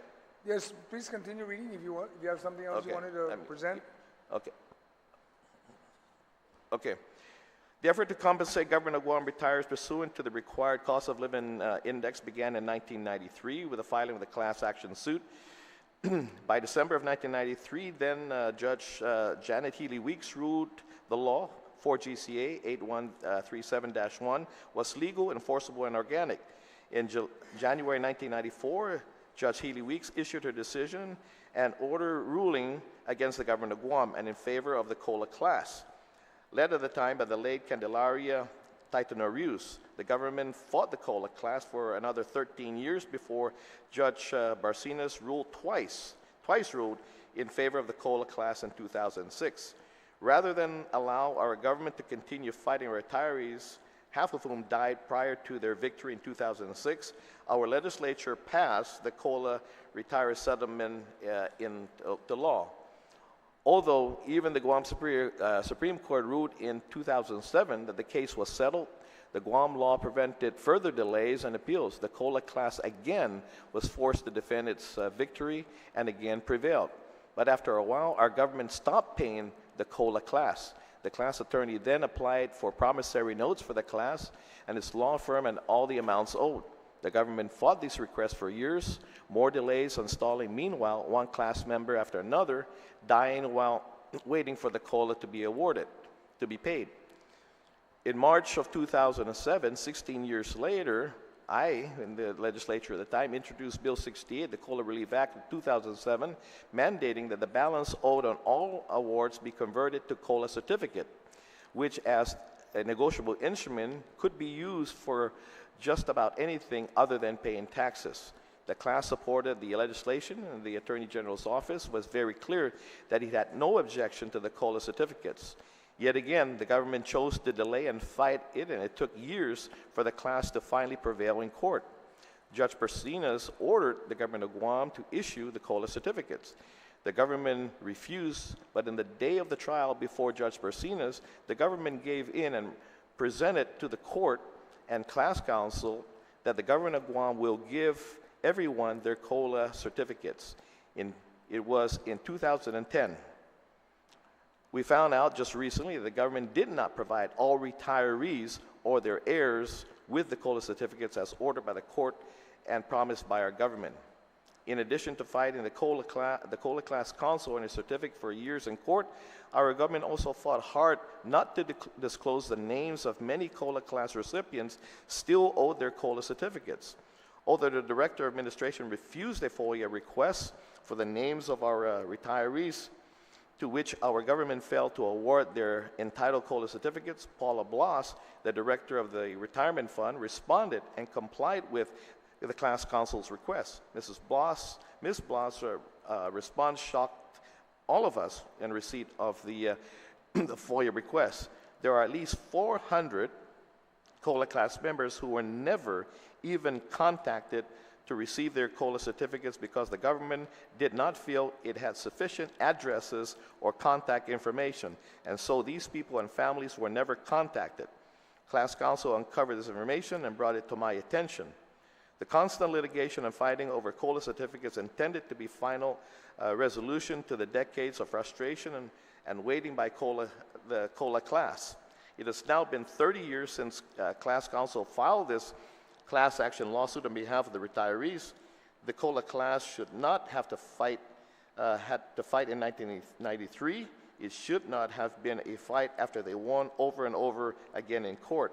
And the government should not have fought the issuance of the COLA certificates. The law required the COLA certificates to be awarded and honored. The government continues to fight class counsel and now having to include the 400 plus who are not paid and continue to fight the class counsel and now being of whom have passed on this ongoing lawsuit to compel the government to honor these COLA certificates. We hear a lot about the government officials who are alleged to have not followed the law and are now facing indictments. How do we in good conscience require the oldest of our retirees and their families to have to fight this battle in court? Justice John Magnolia, while sitting as pro tem justice on the Supreme Court, wrote in his opinion, and I quote, "I would suggest that the petitioners are battling windmills and attempting to repeal statute by vacating the lower court judgment." And this is the law referred to by Justice Magnolia as 5 GCA 6404, which provides D. The certificates authorized for COLA settlements, 1, the government of Guam shall finally and permanently implement the settlement agreement entered into between the government of Guam and the COLA class as ordered by the judgment in Rios versus Camacho. The Legislature acknowledges, adopts, and affirms the government's obligations to immediately pay all monies due and ordered by said judgment and the stipulation order of November 21st, 2006. Guam Public Law 29-18, 2000, or September 24, 2007. By the end of 2006, about half of the entire class is no longer alive. By the time the government agreed in court to award the COLA certificates in 2010, about 65 to 70% of the COLA class had died. Today, not many remain, but there are thousands affected by these remaining payments owed. In 1993, the class represented by the late Candy Rios, Candy didn't live long enough to enjoy her COLA award. Gloria Lola Nelson took over for Candy as the lead plaintiff. Lola has also passed. I can assure you if Candy and Lola were still alive, we would receive an earful regarding the final payments due to the COLA class members and class counsel.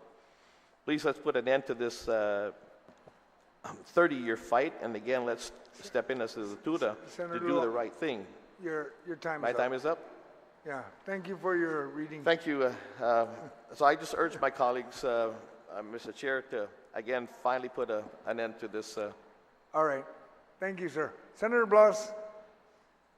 I yield with my time to Senator Guåhan. Okay, you did that.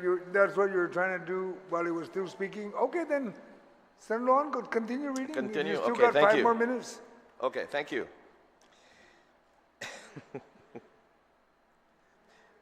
I'm sorry? I can continue? Okay. Okay, got it. I do, in fact, now have a government-verified listing right here, Mr. Chairman, right here, of over 400 retirees still owed their Lola COLA, and the amount owed is in the millions. This government officials passively attempted to not pay these individuals, mostly their heirs and retirees, and are aggressively trying not to honor the COLA certificates. My estimate is Mr. Burns would have gotten away or tried to get away without paying approximately at least 10% of this COLA class. This battle, again, has been since 1992, over 30 years now, and hopefully we can bring this to an end. I can share the names of the hundreds of retirees, Mr. Chairman. The Department of Administration has failed to compensate, include the amounts owed to each retiree and their heirs. On the number of occasions, Mr. Byrne had represented that all Lola class retirees were fully compensated. The government listing I obtained shows this representation is not true, and in fact, the government owes hundreds of class members and millions of dollars all appropriated, yet apparently spent on something else other than compensating the Lola class members. The sad thing is that this legislature twice took steps to end the COLA dispute. Once in the case, and the second, of course, with my amendment back in the previous legislature of certificates, legislation, and necessary appropriation for both. Again, Mr. Chairman, I urge my colleagues to finally put an end to this situation. Again, I can provide you, I can circulate this and show you. You have names and amounts of people that were paid. Likewise, you have people who were never contacted. And it was such a lie that the Department of Administration, Mr. Burns, has said every single one was paid. He absolutely lied to us. Afana para anmatui para ban amku, para tadagi, bastafan para kada no senior citizens month na tasangan no biba manamku, the greatest generation, loan matu para ora para tanain ni sa lapinya, para tadagi.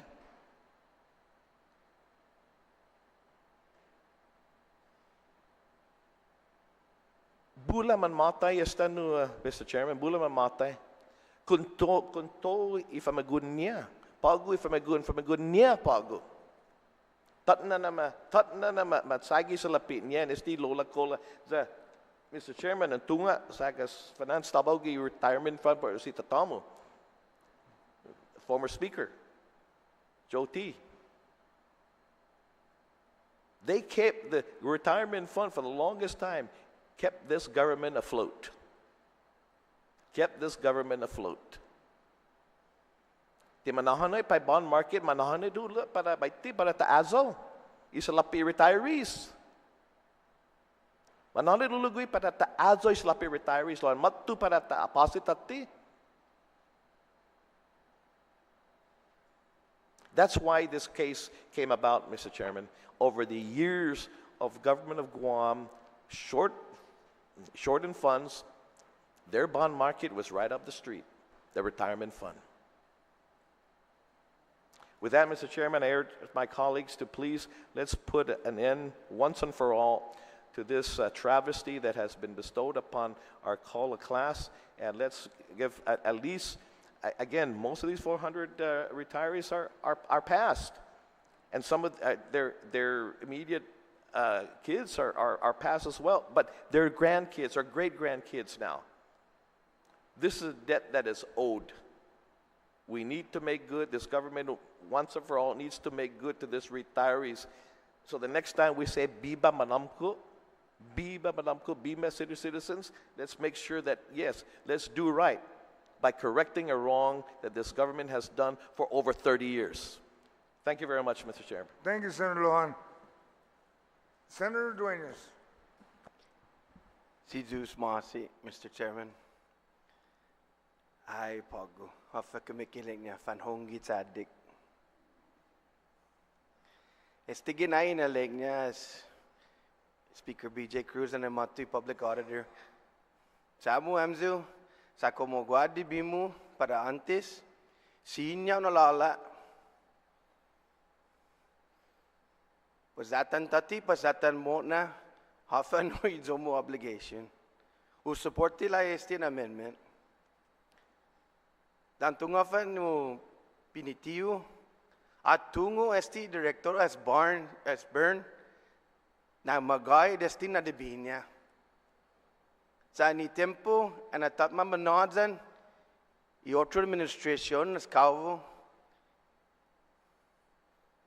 a reconisa esti zapo nailo, ay, the clock ran out. Magufulay and nas para si Senator Jess Lujan na introduce esti sa obligation antes esti sa tsamon sangani na mangisalapi gaigi salapi disti antes esta mamatay kam na tamam todui tautau. Guana tautau na naimti matungo. nagaigi STE payment. Lo pago sinyo nai ifa mag-oon niya, tani beneficiary siya.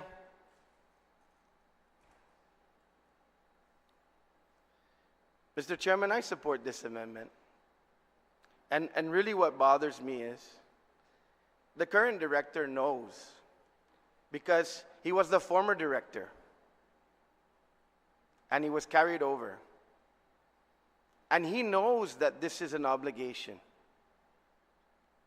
It's just that the clock ran out in terms of the remittances prior. And my testament for those Gifinu English in Chamorro, in terms of the obligation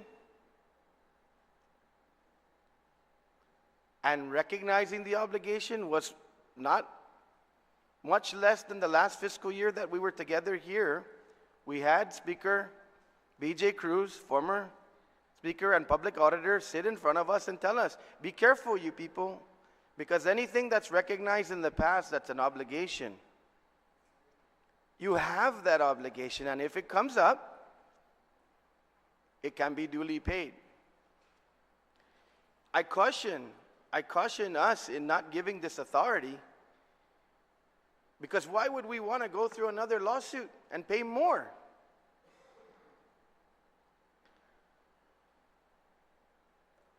And alenya si burn black and white, pues tugi papagi black and white burn na ti DBST. Sansat mo. Sa siyempre un attorney pong file zonya suit talo. Tanasita mas sa lapi, gini general fund tapasi. Contori attorney fees. Mr. Byrne likes to tell us if it's not in black and white. So put it in black and white if you believe this is not an obligation. Because you certainly didn't say that last time.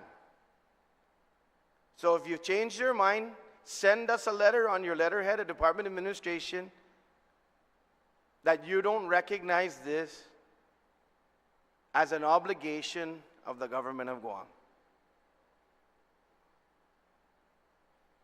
Nama si Magaď, como attorney para tao-tao na un organ papa Department of Administration na linya, tazat-sek para ogo. Para ito mo beneficiary. Isaw niya now, pesangani. I really urge our colleagues, please support this amendment and let the administration find for the obligation. Sa esta obligation antes esti, pues obligation pago. Sisusmasi, Mr. Chairman. Thank you, Senator. You know, my colleagues, just to let you know that I'm not going to rule this one out of order, the amendment, because I want this settled too. I wish I knew this several years back.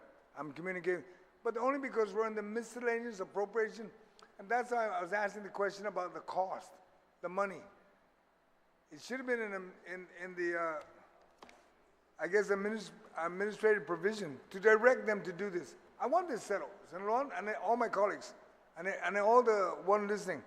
But I just want to make sure, and I'm working this right now legal, because there's no appropriation, and I'm also communicating with retirees. I want to know what the total cost is, because we need to also remind ourselves that at the end of the year, when any money is not appropriated and they're lapsed or whatever, the governor has to pay tax refunds and any other that's due. And if this is something that's due, it takes priority over a lot of other things. So I just want to make sure everybody's mindful of that. So as we move along the remaining chapters, be careful on how you want to appropriate money, because that may be the source of funding to pay what's due. Because you're right, Senator Lujan, that money maybe and should have been in the bank, collecting interest. But I'm also, like I asked you earlier, do you know what the total cost? Because at one point, I think, when we were talking, I think it was like 6.2 million, something like that. It's around that. And if that's the amount, when the audit is done for 22, that may capture that money, because it's something that's due. And that's why I'm trying to be very careful. But I want legal to determine, because it's not an appropriation. Point I of don't want to inquiry. move it, but if we have to move it, we just move, but it's heard. Yeah, Senator Tello? Point of inquiry, the money has already been issued to the government of Guam. It's already been appropriated. So this money is supposed to already be in the general fund to pay it. So it's not, I understand it being an appropriation. It's not an appropriation, that it may actually be in a better place in the miscellaneous provisions. Yes, and that's the only thing, and exactly as Senator Guåhan had expressed earlier, 30 years. 30 years is more than just one administration. It's 4, 3 minimum. And unfortunately, none of them took care of this. And we are being asked to settle this. I'm in agreement to settle this. We need to settle this. Sa preman si Jesse anekta nai bibam na namko sino song na no ami si Jesse ham to pamalo ti sino na no. That is mono you can't be some of you are not even qualified to go to the senior citizen center, but some of us are. And I'm only saying that I just want to get the appropriate chapter. We heard it. I'm in full support of it. We need to close this book, but at the same time. Mr. Chair. Oh, just to let you know, I got the text just so everybody hear it. I got this from the retirement, about 3 to 4 million out of 123 million. So that's the amount. I'll get a confirmation on it, and then we can move from there. Senator Tello again. Yes, ma'am. I guess point of inquiry or information. Thank you, Mr. Chair. I had an opportunity to talk with legal. At this point, Mr. Chair, since we've already spoken on it, I guess there might be still others who would like to speak on it. I don't want to hinder that, but if I can just make a motion that it be placed into miscellaneous provisions after the discussion, so we don't have to revisit it again.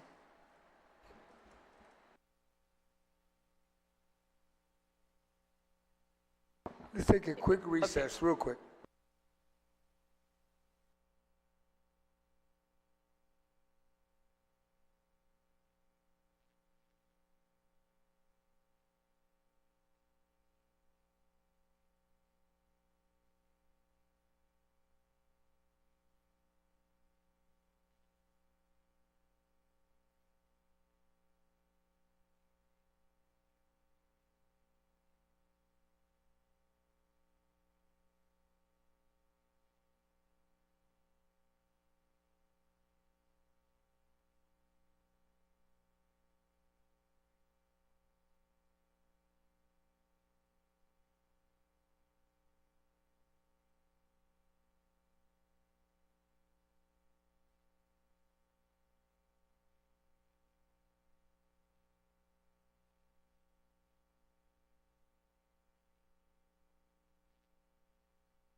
Committee of the whole is called back to order. Senator Guåhan.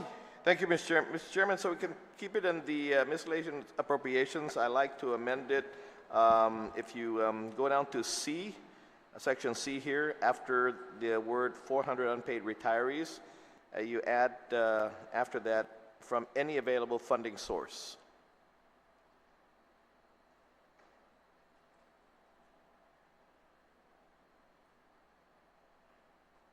All right. There are no objections, correct? We're good? Okay, this will stay on the miscellaneous appropriate. And on the amendment, to the amendment, no objection, pass. Now we're going to speak to the amendment as amended. And I know Vice Speaker has a point of information she wanted to provide and give us information. Thank you, Mr. Chair. Just based on the information that I received from retirement, noting that the Department of Administration should opine on, retirement notes that they don't recall a sunset clause on the distribution of the Lola Cola, that the majority of the 400 plus or minus are deceased retirees who are unable to identify beneficiaries or has to be paid to the estate. And they did note that they do process claims for the COLA when presented and proper documentation is presented. Mr. Chair, I just wanted to make sure that based on the inquiry as oversight chair that of retirement that this information be included as that was the response from them when asked. So I offer that to the body and yield back. Thank you, Mr. Chair. Thank you. Does anyone else like to speak to the amendment as amended? There being none, can you need to close that one? I can close, just real quick. The amendment as amended, okay? Okay, I'm not the amendment itself? Not the amendment. Okay, no, I'm good, I'm good. Okay, that being said, the amendment as amended, there's no objection. Okay, now back to the amendment and as amended. No, he's gonna close it. He's gonna close it.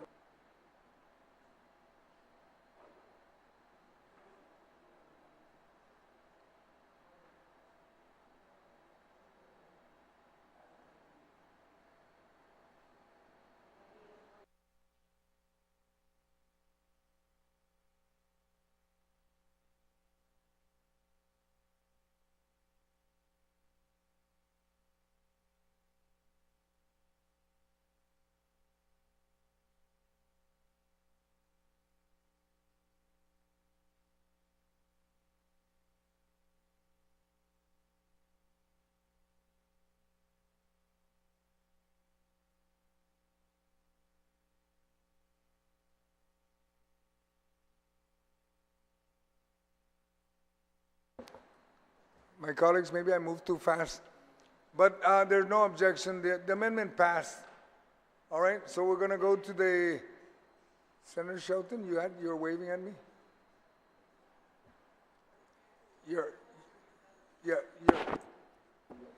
Your motion.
Committee Hall is called back to order. Senator Barnett, you have an amendment.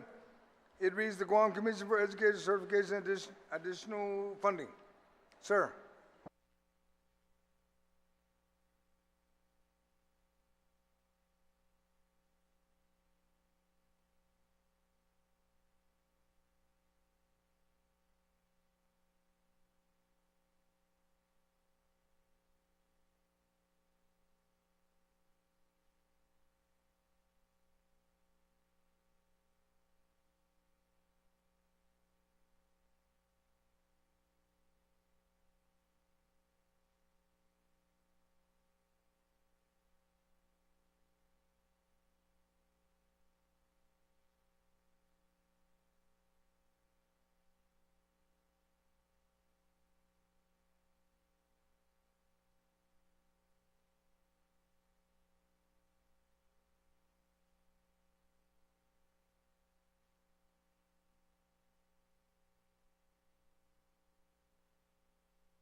Thank you, Mr. Chair. I do have an amendment on page 114 to add a new section of Chapter 11 of the bill to read Guam Commission for Educator Certification additional funding.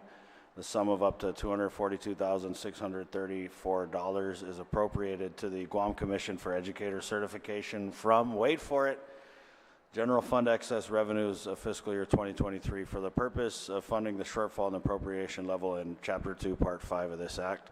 I was in a meeting with the Commission for Educator Certification late last week, and they expressed to me that the rollover budget and Bill 26 does not meet the needs of the Certification Commission's abilities to meet the needs of the community, to continue to provide the school system with certified educators. We all know that we're short certified teachers, and to provide training and workshops in the school to address the health and safety of employees and clients, and to work towards a greater technology with the acceptance of online payments. The Guam Commission for Educator Certification has grown from a section to a state agency of certification, filling the needs of the community of Guam and abroad.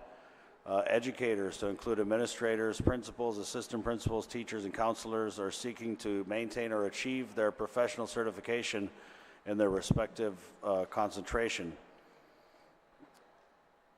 You know that there are many educators in our community who are seeking not just the certification, but the betterment of their qualifications.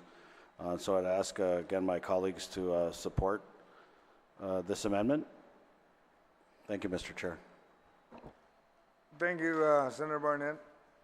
Does anyone like to speak to this amendment? Senator Tello. Thank you, Mr. Chair. My question is to OFB. So if they're prepared to answer a question with regards to this. Guam Commission for Educator Certification, is this something that they requested for? Senator, the GCC requested $444,780, and OFB funded them at $277,641. That's also based on the governor's request, for a difference of $167,139. So this amount here is in excess of that variance. Okay, so they received what they requested. So the funding that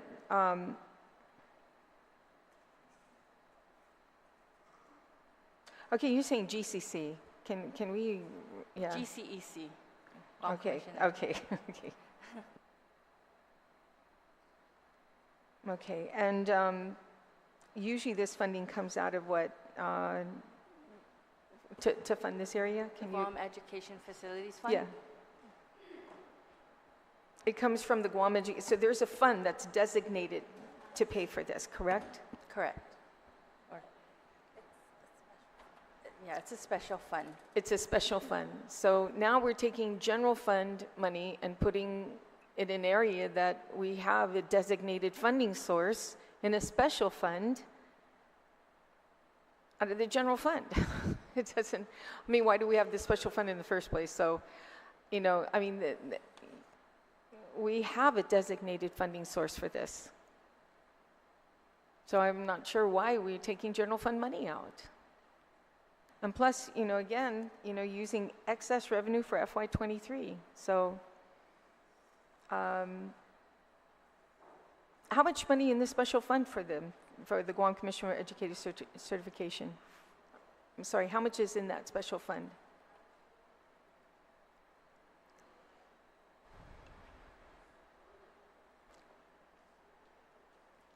Do you know how much we gave them last year out of the special fund?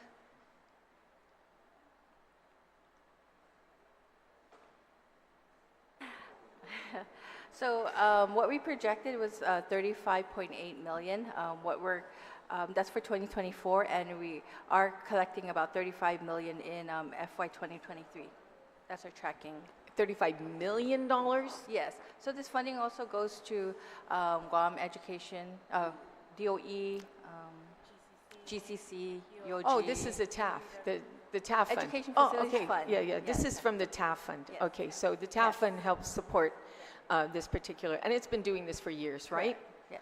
I mean, we haven't veered away from it. Every year, we get money from TAF to pay for this. So, yeah, okay. Thank you, Mr. Chair, because, you know, all right, thank you, OFB. I appreciate your responses to that, and I just not in, you know, position right now to start subsidizing special funds at this point. You know, we have these funds put aside. We collect taxes from property taxes and other areas, fines and fees that are collected to be able to sustain, you know, other, well, this one is a certification commission.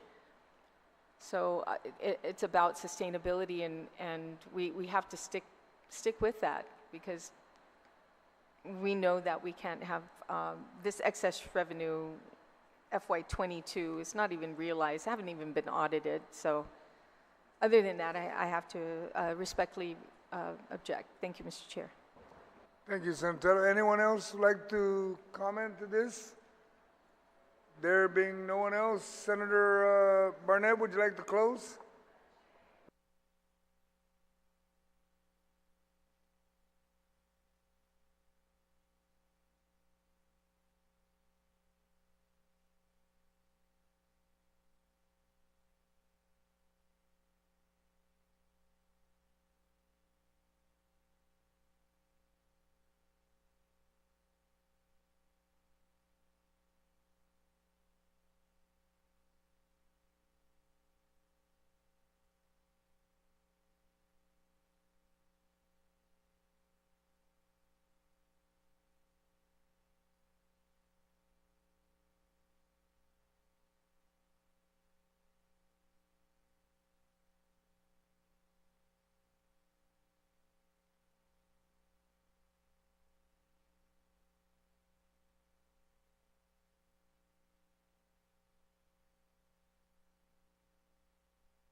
Senator Barnett, you're going to close? There's no one else to ask. No closing. Colleagues, there's an objection. Now we move to vote. All in favor, please raise your hand in support of the amendment. Amendment fails. We are now moving to Senator Sabina's amendment. To deal with the Solid Waste Operation Fund, Special Fund. Ma'am, your amendment? Zeus Masi, Mr. Chair.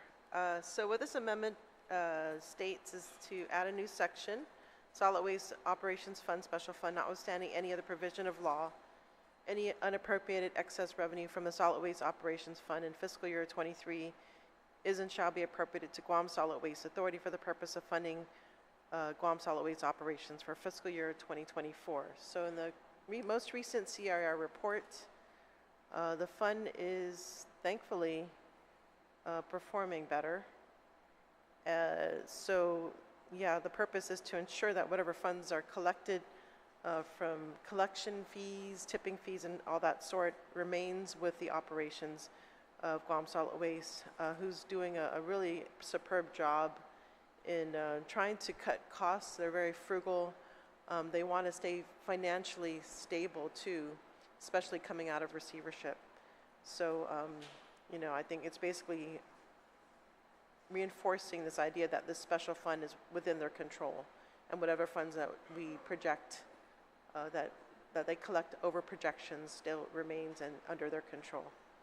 And I ask for my colleagues' support. Okay, I was about to ask any comments, and I see hands going up. I'd have the minority first, and then followed by Senator Tello. Senator Blas. Thank you, Mr. Chair. Question to OFB is this solid waste operations fund, special fund, other than for solid waste operations, is there any other place that we use this money for? Yes, Senator, the solid waste operations funds also fund the general obligations bond, and then the GEMPA landfill, about 202,000. A portion goes to GEPA for the landfill and the host fund. But there is language in the 2023 Budget Act that allowed for the excess revenues collected to go to the solid waste. It's already in 23 and 24, yes. It's already there. It's already there. So this is not necessary. There was already authorization. It's already up. It's in the budget, basically. It's there. So what's the? Okay. Senator Tello, you have any? Thank you, Mr. Chair. Can I have OFB tell me what page in the budget, just so I can verify it? Because I have no objection to this amendment. It's just utilizing funds. I know that the host community bill, which was a bill that I proffered many years ago, that I'm sure that the money is going there at $300,000. And right now we're looking at about 2,027,141 right now for July. So we have 2 more months to go. So it may be minimal, you know, it may be falling, but I think that any excess from that special fund that's given to them should be. But I'd like to know what page number, please, of this substituted bill, budget bill, to ensure that it's been done, because if it is clear, yeah, go ahead. So that's page. Okay. He's gonna tell you. That's page 146, and that's It starts at 144. Starts on page 144, section 11. But that's for 2024, authorizing them anything excess collected in 2024 that it should go to solid waste solid waste. Okay, that's 2024. And 2023, it was on page 174, section 11. Of the FY2023 budget bill. Correct. Yes, and in fact, you've copied the same language. I've noticed that copy. So yeah, I think we're covered here. There's really no need for the amendment. So. As a matter of fact, my colleagues, just to let you all be advised, when you look at page 144 in this current budget, it starts 144 identifying that any special funds goes back to them. And then as you look through it, you see on page 145 the listing. Then 146, they'll see Guam Solid Waste is letter T on page 146. So it captures exactly what the amendment is for. So I don't know if you still want to continue with the amendment. Okay, Senator Paris, that's on you now. Yes, so thank you for pointing that out. Just wanted to be safe than sorry. So at this point, I would like to withdraw this amendment. Okay. Motion to withdraw, no objection, motion passes. Amendment withdrawn. Mr. Chair, I'd like to make a motion that we recess. Majority Leader, because you have a full motion of what's going on. Thank you. Sedus Masi, Mr. Chair. I move to temporarily suspend discussions of substitute bill number 26-37 COR until Friday, August 25th, 2023 at 9 a.m. to temporarily rise from the committee of the whole. On the motion to temporarily suspend discussion on substitute bill 26-37 COR until Friday, August 25th, 2023 at 9 a.m. and to temporarily rise from the committee of the whole. And are there any objection? Hearing no objection, motion carries. Now we rise so that we can say, so they can clear. And we don't have to.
We're back from recess. Senator San Augustine, Chairperson of Appropriations, you are recognized. Thank you, Madam Speaker. I wish to report back to the body as it continues deliberation on Substitute Bill 26-37 CR with a recommendation of the Committee of the Whole to temporarily suspend discussion of Substitute Bill 26-37 CR and to reconvene the Committee of the Whole on that bill on Friday, August 25th, 2023 at 9 a.m. Ma'am.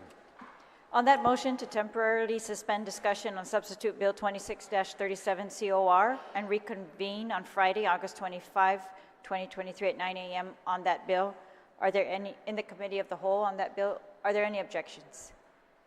Hearing and seeing no objection, motion carries. Majority Leader, Senator Shelton, you are recognized. Seduce Masi, Madam Speaker. Notwithstanding the House rules, I move to go back to motions. On the motion to return to motions, is there any objection? Seeing no objection, motion carries. Majority Leader, Senator Shelton, you are recognized. Thank you very much, Madam Speaker. I move to append resolution number 176-37 to today's session journal. Could you just state the topic of that resolution? To recognize the late the late Commissioner John Blas. Yes. It is to recognize the late Commissioner John Blas for tomorrow's state funeral. All right, on that motion to append the resolution 176-37 to the session journal, is there any objection? Seeing no objection, motion carries. Majority Leader, Senator Shelton, you are recognized. Assiduous Masi, Madam Speaker, I now move to convene in the Committee of the Whole and recess until tomorrow, August 24th, 2023 at 10 a.m. for the purpose of conducting the state funeral service. I'm sorry, Majority Leader. There's another motion before that one. If Senator Blas, you are recognized. Thank you, Madam Speaker. Madam Speaker, notwithstanding the House rules and in recognition that I have submitted a request for emergency session, I move to place Bill number 154-37LS on the session agenda. Bill number 154-37LS, introduced by myself, Frank F. Blas Jr., and Senator Christopher M. Duenas, is an act to extend the 2022-2023 Government of Guam Group Health Insurance Plan, DOA/HRD/EB/RFP/GHI-23-001 to September 30th, 2024. On that motion to place Bill 154-37LS onto the session agenda, is there any objection? Just a point of inquiry, is the committee report completed and online?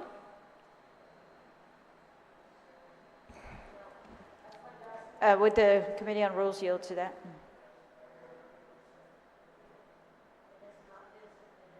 Oh, according to the committee chair, it has not. It's not yet submitted. That's right. All right. So on the motion, is there any objection? Madam Speaker, if I may, I have to respectfully object because of the lack of a committee report. On the objection, there's been an objection. On the motion, Ma'am, I would like to just lodge my objection as well, for the same reason as the previous speaker. All those in favor of placing Bill 154-37LS on the session agenda, please raise your hand. All those in favor.